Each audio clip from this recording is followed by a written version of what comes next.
আসসালামু আলাইকুম। আজকের ভিডিওতে সবাইকে স্বাগতম। আজকে আমরা কথা বলবো এ সময়ের হট টপিকস এবং ভাইরাল একটা বিষয়, যেটা হচ্ছে এআই বা আর্টিফিশিয়াল ইন্টেলিজেন্স। এইটা সম্পর্কে বিস্তারিত জানতে আমার সঙ্গে থাকুন শেষ পর্যন্ত। ইনশাআল্লাহ আমরা জানার চেষ্টা করব আর্টিফিশিয়াল ইন্টেলিজেন্স কি এবং এর একটু হিস্ট্রি এবং এর ভবিষ্যৎ কি। আরও কথা বলবো আর্টিফিশিয়াল ইন্টেলিজেন্স কত প্রকার এবং কি কি, এবং কোন প্রকারের আর্টিফিশিয়াল ইন্টেলিজেন্স আমরা কোন কোন উদ্দেশ্যে ব্যবহার করতে পারি, রাইট? আমরা কি অদূর ভবিষ্যতে আমাদের জব হারাতে যাচ্ছি? এসব বিষয়ে কথা বলবো, শেষ পর্যন্ত সঙ্গে থাকুন। মাত্র থাকুন মাত্র 10 বছর আগেও মানুষ যখন সিনেমা বা গল্পে বিজ্ঞান কল্প কাহিনীর সম্ভাবনা শুধু স্বপ্নেই দেখত, তখন মনে হতো এগুলো শুধু স্বপ্ন বা গল্প, রাইট? কিন্তু কে জানতো আর্টিফিশিয়াল ইন্টেলিজেন্স সেই কল্পনাকে বাস্তবে রূপ দিবে, তাও আবার এত দ্রুত সময়ের ভিতর। আজ এআই এর সম্ভাবনা প্রায় সীমাহীন। এটা আমাদের জীবন কাজের ধারা বদলে দিচ্ছে।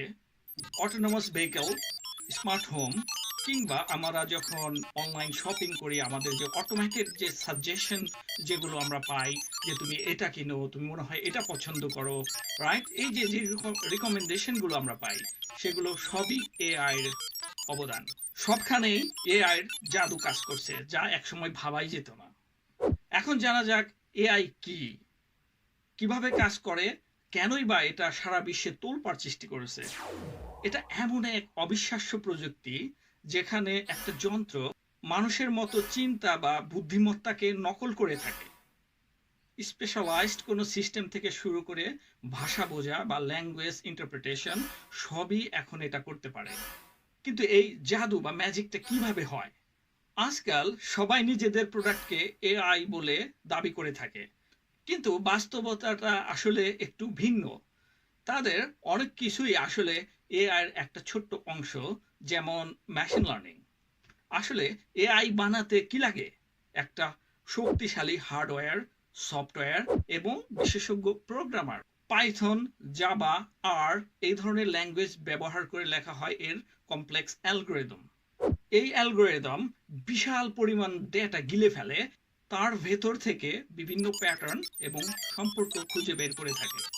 সেই প্যাটার্নকে ব্যবহার করে ভবিষ্যৎ সম্পর্কে এক অবিশ্বাস্য অনুমান করে থাকে। যেমন চ্যাটবট, ইমেজ রিকগনিশন বা ছবিকে চিনতে পারা, এবং আমরা যখন কোনো টুলস ইউজ করে গান লিখি, গল্প লিখি, কবিতা লিখি, এগুলো সবই জেনারেটিভ এআই এর একটা অংশ। এআই বা আর্টিফিশিয়াল ইন্টেলিজেন্স কিংবা কৃত্রিম বুদ্ধিমত্তার ম্যাজিকটা কি? এটা শুধু নির্দেশই পালন করে না, এটা যন্ত্রকে শেখায় কিভাবে শিখতে হয়, কিভাবে যুক্তি দিতে হয়, এবং কিভাবে নিজের ভুল থেকে শিক্ষা নিতে হয়।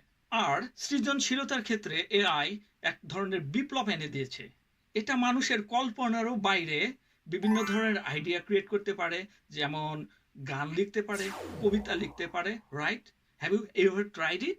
Just try it on the ChatGPT or any other generative AI. It's amazing. AI বলতে শুধু সিরি কিংবা অ্যালেক্সা এদেরকেই বোঝায় না।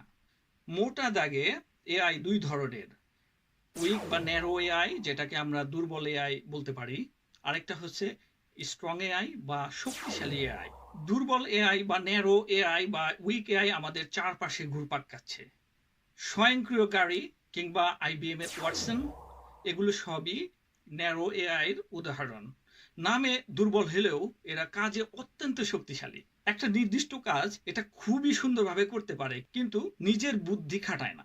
শক্তিশালী বা স্ট্রং এআই হচ্ছে সাইফাই মুভির মতো। এটা আবার দুই ধরনের হয়। প্রথম ধরনের স্ট্রং এআই হচ্ছে এজিআই বা আর্টিফিশিয়াল জেনারেল ইন্টেলিজেন্স, যেটা প্রায় মানুষের সমান বুদ্ধিমত্তা সম্পন্ন, নিজে সমস্যার সমাধান করতে পারে এবং ভবিষ্যৎ পরিকল্পনা করে থাকে। আরেক ধরনের স্ট্রং এআই হচ্ছে এএসআই বা আর্টিফিশিয়াল সুপার ইন্টেলিজেন্স। বিজ্ঞানীরা ধারণা করছে এটা মানুষের মস্তিষ্ককেও ছাড়িয়ে যেতে পারে বা ভবিষ্যতে ছাড়িয়ে যাবে। এটা ভবিষ্যতের একটা সম্ভাবনা। এটা ভালো হতে পারে কিংবা মন্দেও হতে পারে, যা এখনো অজানা। ভবিষ্যতে বলে দেবে এর আসল রূপটা কি। আর একটা পয়েন্ট, মেশিন লার্নিং আর ডিপ লার্নিং কিন্তু একই বিষয় নয়। মেশিন লার্নিংটা হচ্ছে এআই একটা ক্ষুদ্র অংশ, যেটা ডেটা থেকে বিভিন্ন ধরনের প্যাটার্ন খুঁজে বের করতে পারে, বাট সেই কাজের ক্ষেত্রে মানুষের একটু সাহায্য লাগে। ডিপ লার্নিং হচ্ছে মেশিন লার্নিং এর একটা শাখা। এটা ডেটার ভিতরে জটিল ধরনের যে প্যাটার্ন থাকে সেটা স্বয়ংক্রিয়ভাবে খুঁজে বের করতে পারে মানুষের খুবই খুবই অল্প সাহায্য নিয়ে। অন্যভাবে বলতে গেলে মানুষের হস্তক্ষেপ খুবই কম লাগে এই ক্ষেত্রে। এটা বিশাল বিশাল ডেটা হ্যান্ডেল করতে পারে, যা মেশিন লার্নিংকে আরো শক্তিশালী করে।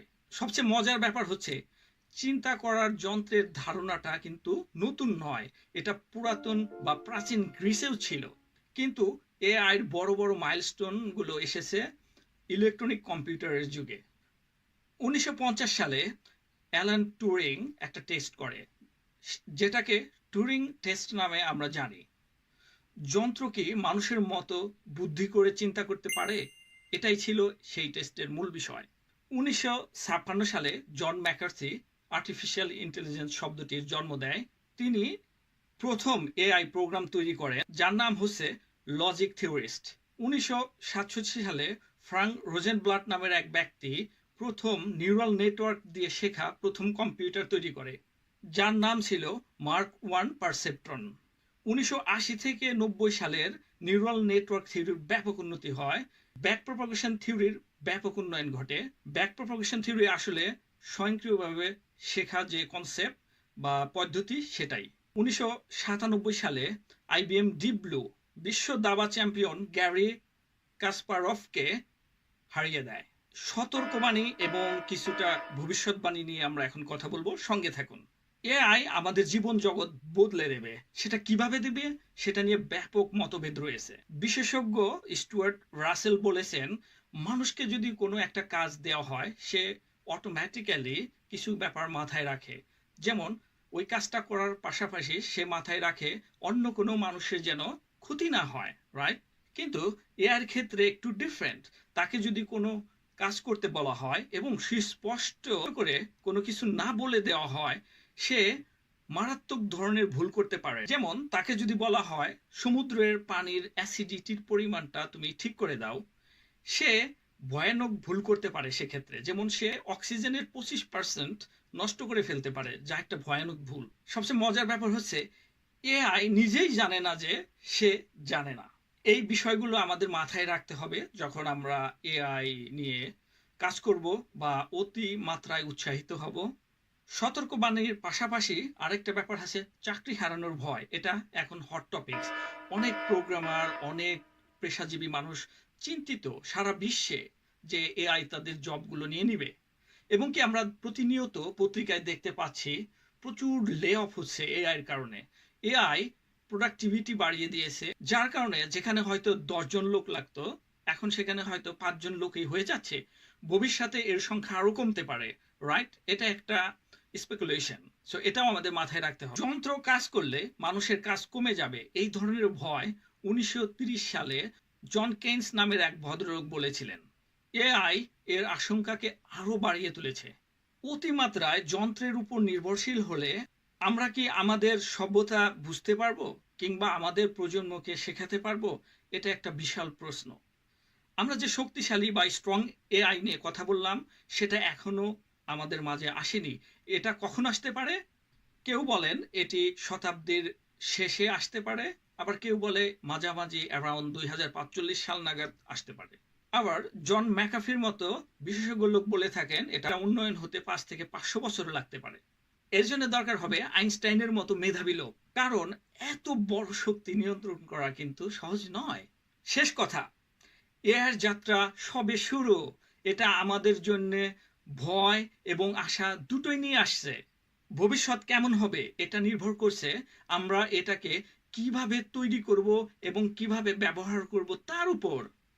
এই আর্টিফিশিয়াল ইন্টেলিজেন্স বা কৃত্রিম বুদ্ধিমত্তার যাত্রায় আমাদের সাথে থাকতে চ্যানেলটি সাবস্ক্রাইব করুন এবং কমেন্ট সেকশনে জানান আপনি কোন বিষয়ের উপরে জানতে চান। এআই এর বিভিন্ন টপিকস যেমন প্রম্পট ইঞ্জিনিয়ারিং, তারপর এজেন্টিক এআই, তারপর কিভাবে এজেন্টিক এআই দিয়ে আমরা অটোমেশন করতে পারি বা কি ধরনের বিজনেস আইডিয়া পেতে পারি, এই ধরনের বিষয়গুলো জানতে বা শিখতে আমার চ্যানেলের পাশে থাকুন।